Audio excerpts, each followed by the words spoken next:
we're going to review the skills and competencies for conducting a culturally competent interview.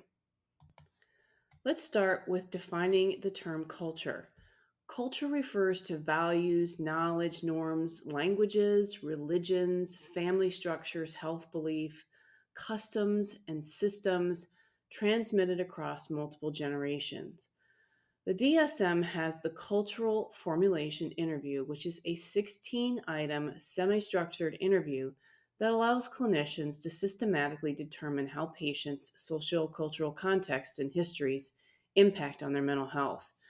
Now, clinicians can use this interview to take a more culturally sensitive and accurate diagnosis. It allows them to formulate more culturally appropriate treatment plans, and it improves their ability to communicate and create rapport with patients, particularly those of culturally diverse backgrounds. Now, this interview has two supplementary modules with additional questions for clinicians who wish to perform deeper cultural assessments. We won't talk about these modules since they do not generally appear on board exams. During this interview, clinicians should assess following areas: cultural identity, cultural concepts of distress, which is in another lecture, psychosocial stressors, cultural features of vulnerability or resilience, and cultural features of professional relationships. Clinicians should then formulate an overall cultural assessment. We will discuss these again in areas in more detail later in this presentation. So let's first talk about cultural identity. It refers to patients' ages, genders, ethnicities, racial identities, religious affiliations, socioeconomic classes, immigration status, occupations, sexual orientations, languages, and other culturally defined characteristics. Patients' cultural identities can influence their relationships, resource access, exposure to racism or discrimination, social stressors, and conflicts. Clinicians should ask their patient about cultural identities, particularly what they perceive as the most important aspects of these identities. Clinicians should determine how patients prioritize different aspects of their identity and how they intersect. For example, some patients may identify with a particular ethnic background. Clinicians should determine how much these patients identify with this background versus other societal groups. They should ask if any aspect of their identity positively impacts their mental health. They should ask if any part of patients' cultural identities presents challenges. Patients may have difficulty accessing care, socially integrating into larger society, or communicating due to their cultural backgrounds. Some patients may need resources to improve access to care or language interpreters to speak freely. With patients who have immigrated, clinicians should determine how their culture of origin and new cultural context can impact on their mental health. Cultural concepts of distress are constructs that indicate how patients experience and communicate their problems. Such constructs include cultural syndromes, cultural idioms of distress, and cultural explanations of problems. Cultural syndromes are illnesses with biopsychosocial symptoms that are specific to certain cultural groups. For example, susto and dot are well-known cultural syndromes. Cultural idioms are words, phrases, and behaviors that certain cultures use to express their distress. For instance, burnout is a common cultural idiom of distress in the US. Cultural explanations of problems are ways that cultures define why problems occur. Causes can be physical, social, psychological, and spiritual. Clinicians should assess patients' problems, perceived severity, meaning, associated stigma, and desired treatment outcomes. During this assessment, clinicians should ask patients how they perceive and describe their problems.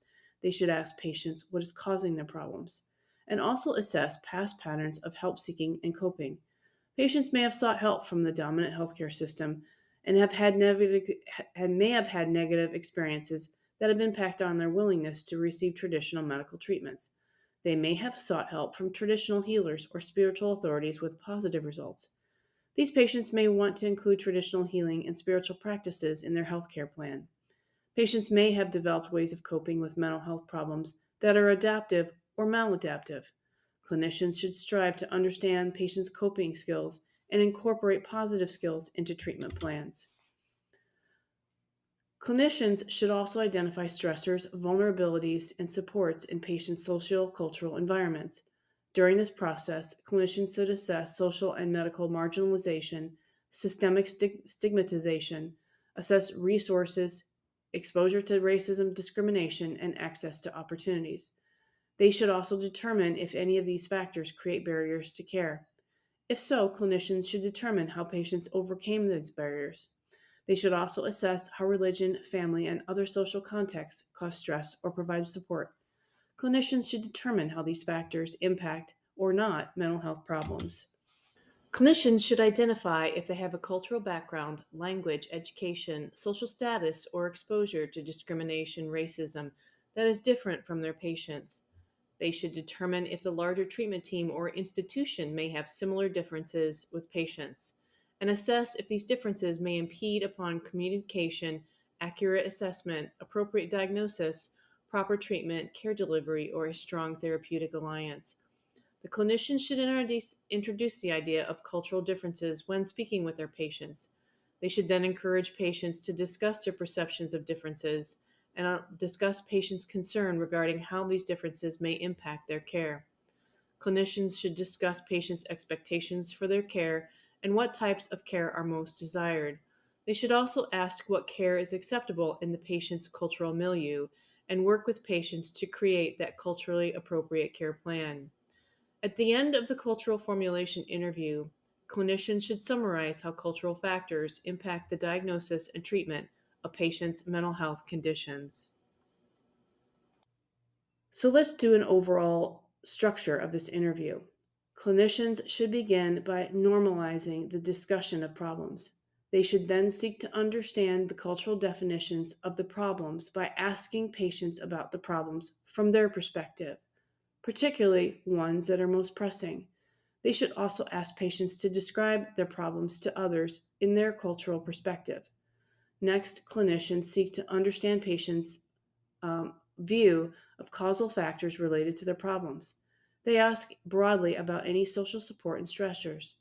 Clinicians ask about cultural backgrounds and or identities. They should explain that cultural identities are tied to preferred language, racial or ethnic background, gender, sexual orientation, religion, and other cultural factors. They ask about past coping strategies and care seeking. Clinicians often explain that patients may seek care from many sources, including traditional healers. They also ask about the effectiveness of prior sources of care. Clinicians ask about barriers to receiving proper care. They determine patients' preference for receiving care. And lastly, they explain that cultural differences may exist between clinicians and patients, leading to different expectations of care. They encourage patients to discuss any perceived differences and ways that differences can be surmounted. That's all I have for this lecture. It was great to be with you. See you next lecture. Take care.